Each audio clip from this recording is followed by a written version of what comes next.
Hey, welcome to Footy Fin. And as a fallout and discussion continues after the All Blacks have sacked head coach Scott Robertson, I want to look ahead to the next Rugby World Cup, which is within the next 2 years now, and basically ask the question, given the state of play at the moment, can the All Blacks win the next Rugby World Cup, which will be hosted in Australia in October, November 2027? Yeah, so I just want to look at a few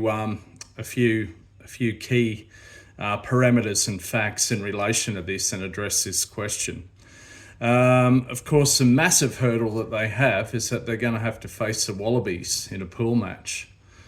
But no, seriously, that's not really going to cause any major headaches, I wouldn't think. Certainly not the biggest hurdle that they've got, that's for sure.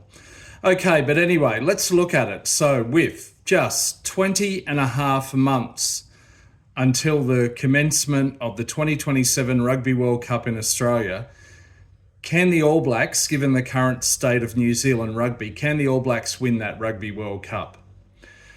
So the status as it stands here in January 2026 is as follows. New Zealand rugby does not have a CEO. The All Blacks do not have a head coach, and the New Zealand rugby do not have a head of high performance at this point. Some of their best players are playing in Japan or elsewhere around the world.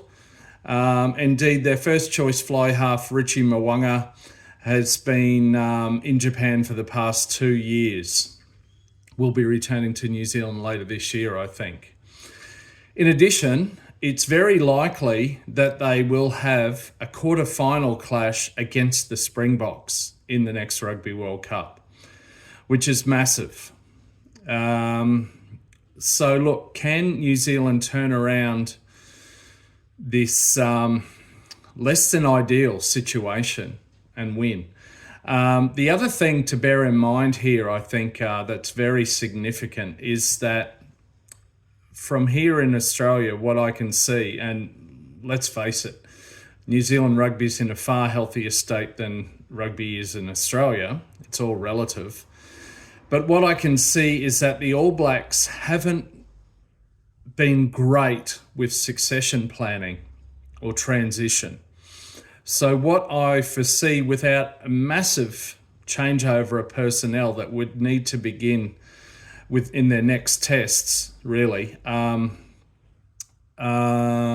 will go to the next Rugby World Cup relying on players who are towards the twilight of their international careers and who have been at least many of them the last 2 Rugby World Cups and come up short. So that is a massive challenge, I would say. When Rassie Erasmus came in as box coach in 2018, he blooded, I think, approximately 13 test debutants in his first test.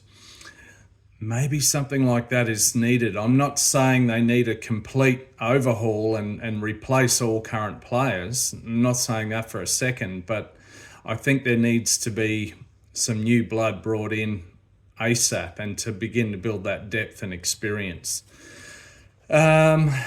As I said earlier in the video, they will face a pool match against the Wallabies in this World Cup, but I don't think that's a major obstacle at all. Look, so can the All Blacks win the next Rugby World Cup? Well, of course, there is a chance they can do that. But at the present moment, I would not bet my house on it at all.